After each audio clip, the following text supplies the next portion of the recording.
This video is brought to you by our brand new original design, Stop the Pignorance. Now imagine my utter shock and surprise to learn that a deputy from the Atlanta Sheriff's Office, the Clayton County Sheriff's Office, drew and discharged his weapon not at an armed assailant, not at a school shooter, but at a child and his small dog. We're going to talk about this story, and there's a couple takeaways that we're going to learn from this in the process. Check this out. Tonight, with that disturbing story out of Clayton County, a deputy knocked on a door and a dog rushed outside. The deputy drew his gun and fired, hitting the ground inches from the dog and a 13-year-old. Thanks so much for joining us tonight on News Edge at 11. I'm Christine Spiro. Fox 5's Denise Dillon is live in Clayton County on the story, and both the dog and teen Denise were hit by bullet fragments. I want you to notice in this news story the name they don't mention. They mention the name of the homeowner, but they don't mention the name of said deputy who was so scared of a child and a dog that he thought it'd be a good idea to discharge his service weapon.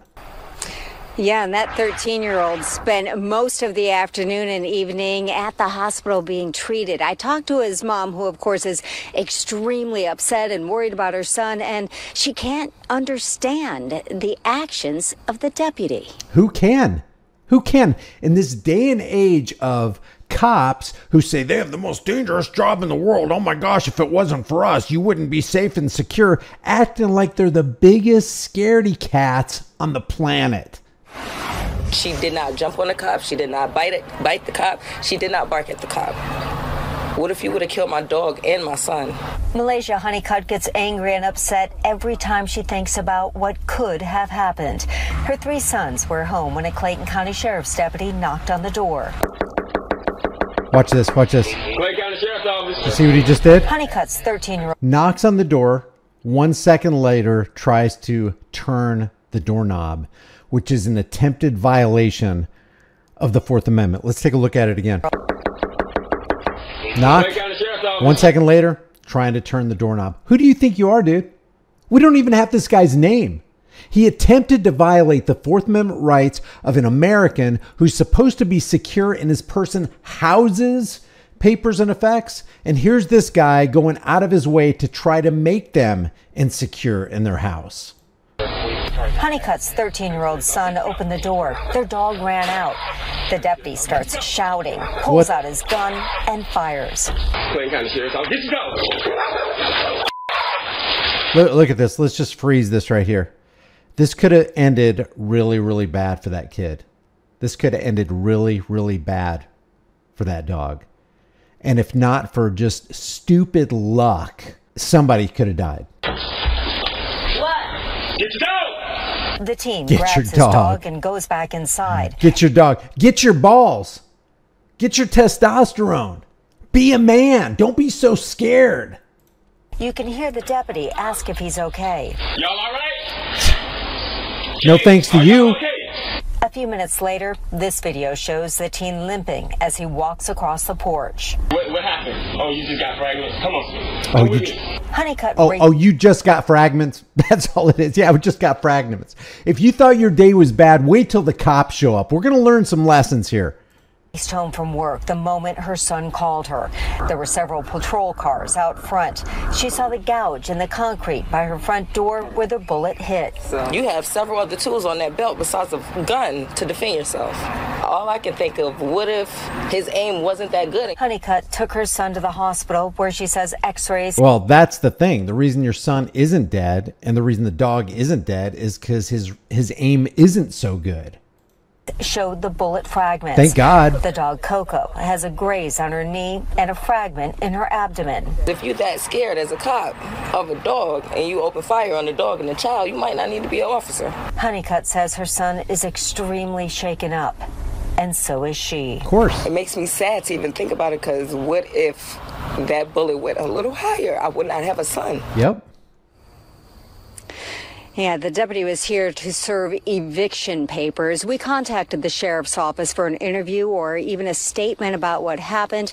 That was several hours ago, and we still haven't heard back. Reporting live in... And you're not going to hear back because one of the things police departments and sheriff's departments like to do is cloak themselves in a whole bunch of darkness. And let me just say, if it wasn't for the homeowner's surveillance camera, we probably would never even hear about this story. And if the deputy had a body cam, which I don't know if he did or not, they'll probably bury that thing and nobody will be any the wiser, or at least bury it for a couple years. Or if you do end up getting it, they'll edit the evidence. Check this out. This is the Clayton County Sheriff's Office. And what I find interesting is a post from May 17th. You got Sheriff Levon Allen saying that he's recognizing Mental Health Awareness Month. If you're truly recognizing Mental Health Awareness Month, you might want to start with your deputies who are not mentally mature enough to handle a utility belt and a deadly weapon, especially not around kids and dogs. And what I think is very interesting is if you go to the comment section here and go to most relevant all comments, one of the first comments is, what do you have to say about one of your tyrants shooting at a child and his dog? Now, here are a couple of the takeaways from what I observed. Number one, when this cop knocked on the door, they are serving and protecting, but they're serving and protecting themselves. This guy was serving an eviction notice. Why are cops involved in the practice of serving eviction notice? They're not there to protect and serve you. They're there to protect and serve the interests of a bank or a landlord or whatever. This should be the function of somebody else, in my opinion, not local law enforcement who are going to come to your door with guns. That's a dangerous thing. So number one, always record the police, because we know if this homeowner didn't record it herself, we probably would have never heard about this story. Number two, never answer the door if you don't know who it is, and especially don't answer the door if you find out that the person on the other side of the door is law enforcement. Number three, if you're this scared of a little kid, all you law enforcement agents, if you're this scared of a little kid and a little dog, maybe you need to find a new line of work. Another observation is this deputy tried to knock on the door. A second later, he tried to turn the doorknob in violation of the Fourth Amendment. And the last thing I just want to say is, what is this deputy's name? Why do we know the homeowner's name, but we don't know the deputy's name who committed the crime? This is a crime committed in broad daylight. In my opinion, this deputy needs to be outed by name. He needs to be fired from the department, and he needs to pay restitution out of his own bank account, out of his own pension. And this guy needs to see jail time. This guy is not mentally with it enough to be a law enforcement agent walking among us with a loaded firearm. If you disagree, if you agree or disagree, but especially if you disagree, leave your thoughts about this for the world and the global thought police in the comments section below.